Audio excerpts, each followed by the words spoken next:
আসসালামু আলাইকুম দর্শক, সবাইকে স্বাগত জানাচ্ছি আমাদের আজকের অভিমত অনুষ্ঠানে।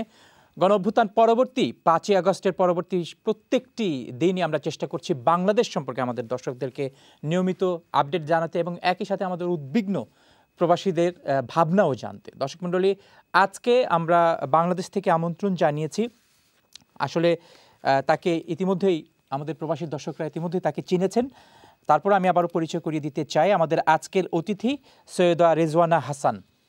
সৈয়দা রেজওয়ানা হাসান, তার প্রথম পরিচয় হচ্ছে আজকের এই অনুষ্ঠানের জন্য অন্তর্বর্তীকালীন সরকারের পরিবেশ, বন ও জলবায়ু পরিবর্তন মন্ত্রণালয় এবং পানি সম্পদ মন্ত্রণালয়ের উপদেষ্টা। সৈয়দা হাসান, আপনাকে অসংখ্য ধন্যবাদ আপনি আমাদের সাথে আজকের এই অনুষ্ঠানে এত ব্যস্ততার মধ্যে যোগ দেওয়ার জন্য। ধন্যবাদ আপনাদেরকে।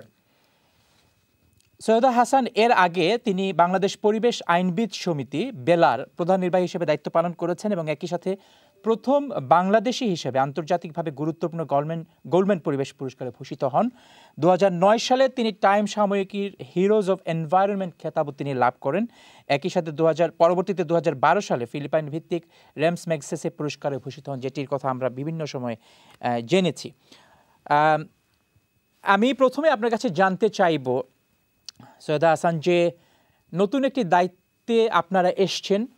এর আগে আপনাদেরকে দেখা যেত বিভিন্ন মানবাধিকার বিষয়ক কিংবা পরিবেশ আন্দোলন বিষয়ক আন্দোলনে নেতৃত্ব দিতে। এখন আপনারা নেতৃত্ব দিচ্ছেন সরকারের। এই পার্থক্যটা কেমন অনুভূত হচ্ছে আপনার মধ্যে? পার্থক্য তো কিছু অবশ্যই আছে, কারণ আগে যখন আন্দোলনটা করতাম নিজের আঙ্গিকে থেকে নিজের মতো সাজানো একটা কাঠামোর ভিতর থেকে আন্দোলন করতাম। তবে কাজের কথা যদি বলেন, কাজে বা উদ্দেশ্যে তেমন পার্থক্য তো নেই, কারণ আমি যেই কাজ করতাম আমার সৌভাগ্য যে আমি সেই বিষয়ে দায়িত্বপ্রাপ্ত হয়েছি। এখানে কাজটাও কিন্তু মানে আমাদের সরকারের প্রকৃতিটাও যদি ধরেন, এই সরকার একটি গণ অভ্যুত্থানের ফলে এইখানে যে কাজগুলো করতে হবে সেগুলো কিন্তু গতানুগতিক যে কাজ সরকারেরা করে সেরকম না। এখানে আমাদেরকে একটু ভিন্নভাবেই মানুষ আশা করছে যে আমরা কাজগুলো করবো এবং আমরাও আমাদের মতন সেটাই চেষ্টা করছি। তবে পার্থক্য যেটা সেটা হচ্ছে যে আমি যেই কাঠামোতে কাজ করতাম সেই কাঠামোর ভিতর থেকে আমি কাজ করছি না। আমাকে এখন কাজ করতে হচ্ছে বাংলাদেশের একটি আমলাতন্ত্রের ভিতর থেকে, এবং স্পষ্টতই আমরা যারা অধিকারের কথা বলি তার সাথে বাংলাদেশ সরকারের বিশেষ করে যোগাযোগটা সবসময় খুব সুদৃঢ় ছিল না। আমাদেরকে এক পক্ষ ভাবা হতো, সরকারকে আরেক পক্ষ ভাবা হতো। কিন্তু এখন যখন আমি সরকারে অন্য পক্ষ আমি নিজেকে এই জন্য মনে করি না, তার কারণ হচ্ছে যে আমি তো গণ অভ্যুত্থানের ফলশ্রুতিতে আসা সরকারের দায়িত্ব নিয়েছি। সেখানে আন্দোলনে আমরা যা চাইতাম এখনো সেইটাকেই মাথায় রেখে আমাকে কাজ করতে হবে। বদলটা হচ্ছে কেবল কাঠামো। আর আরেকটা হচ্ছে যে আগে যখন কাজ করতাম, ধরেন আমার শরীর খারাপ, আজকে এই কাজটা আর করবো না, ফাইলটা রেখে দিতাম। কিন্তু এখন যখন কাজ করি, আজকে এই কাজটা শেষ না করে কালকে করব, এটা বলার আর কোনো সুযোগ নেই। এটা তো দায়িত্ব, এমন দায়িত্ব, জাতীয় দায়িত্ব, ফলে এটা আমাকে করতেই হচ্ছে।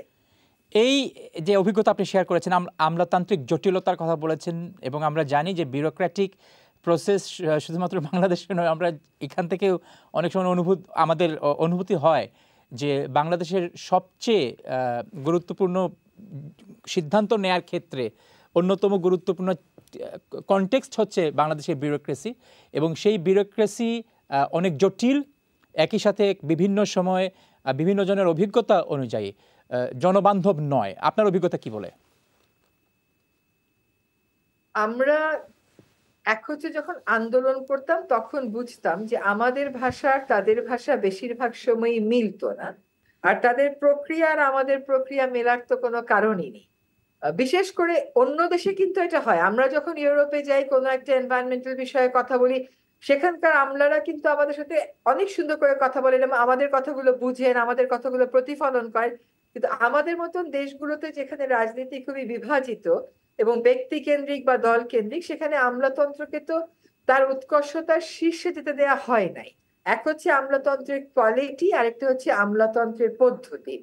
কোয়ালিটির আগে আমি বলবো যে আমি যে ভালো কাজ করছে না এমন মানুষ পাচ্ছি না সেরকম না, তবে তা একটা অস্থির সময় পার করে, ধরেন 15 বছর একটা দলের একটা মানুষের একটা স্টাইলের কমান্ডে কাজ করতে করতে এক ধরনের অভ্যস্ততা চলে এসছে। এখন যখন আমরা বিপ্লবী স্বপ্ন এবং আদর্শের কথা বলি, গণমুখী হওয়ার কথা বলি, হয়তো ওই পদ্ধতিটা অনেক দিন যাবৎ আটকা ছিল, সেই দরজাগুলো আমাদেরকে খুলতে হচ্ছে। কাজে এখানে কোয়ালিটির কথা যদি বলেন, আমি মনে করি কাজ করিয়ে নেওয়া যাবে এমন লোক আছে, আমাদের সাথে কাজ করতে চাইবেন এমন লোক আছে।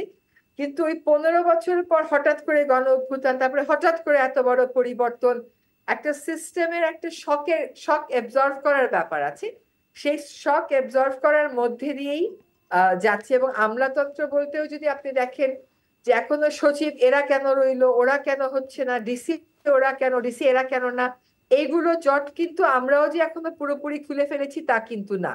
আমরা যদি ডিসি নিয়োগ দেই, সেখানে আবার একটা বাধা আসছে, আবার একটা প্রতিবাদ আসছে, সেটাকেও আবার বিবেচনায় নেওয়া হচ্ছে। তো এগুলো সবকিছু মিলে একটা সেট প্রশাসন পাওয়া, যে সেট প্রশাসনকে সাথে নিয়ে আপনি কাজ করবেন, সেই কাজটাও কিন্তু একটু বিঘ্নিত হচ্ছে। তারপরে আমি বলবো যে যেহেতু ছাত্ররা, শিক্ষার্থীরা আমাদের সামনে আছে এবং যারা আমলাতন্ত্রে আছেন তারা বাবা মা সকলেই, তারাও জানেন তাদের ছেলে মেয়েরা বাসায় এখন ভিন্ন ভাষায় কথা বলছে। কিন্তু ফলে আমি আশাবাদী যে কিছু একটা ভালো কিছু করা যাবে।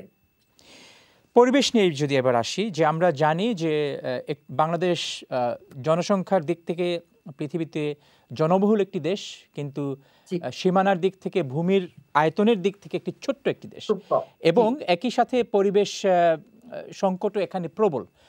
আপনি এখন এই মন্ত্রণালয়ের দায়িত্বে, এই মন্ত্রণালয়ের বস, আপনার কাছে কোন বিষয়গুলি প্রাধান্য পাবে? মন্ত্রণালয় হিসেবে বলবো, একজন মন্ত্রণালয় হিসেবে, একজন মন্ত্রণালয়ের বস হিসাবে, চিফ হিসাবে। আমি বস হিসেবে না বলি, আমি হচ্ছি যে কর্মীর নেচারে ছিলাম সেই কর্মীর নেচারেই থাকতে চাই। কর্মীদের মধ্যে হয়তো আপনি আমাকে বস বলতে পারেন, ওইটুকুর কমান্ড তো নিজের উপর নিজে রাখতেই হবে।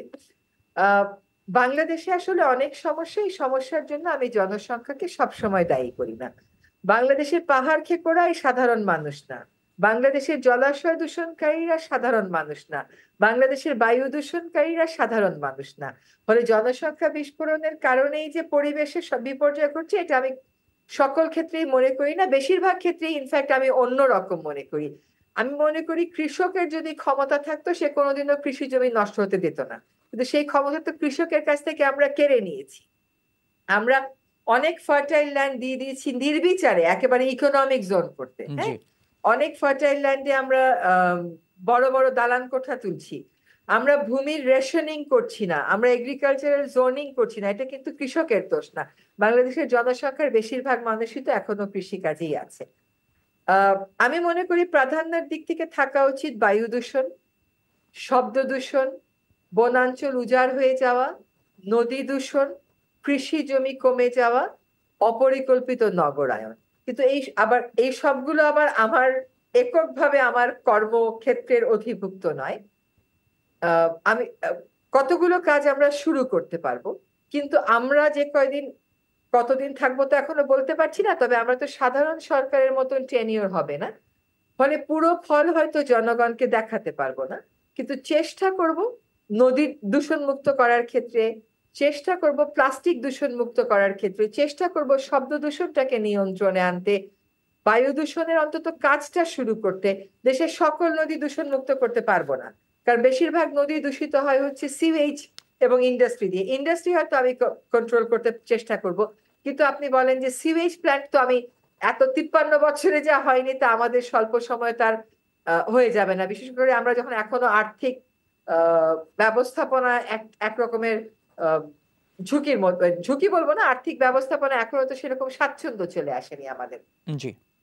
ফলে এইগুলো মনে করছি যে, এবং বেশিরভাগ মানুষই আমাদেরকে এইগুলো বলছে যে আপনারা এই জিনিসগুলোতে, মানুষের যে মতামত দিচ্ছে তারা এই জিনিসগুলোতেই কনসেন্ট্রেট করতে বলছে।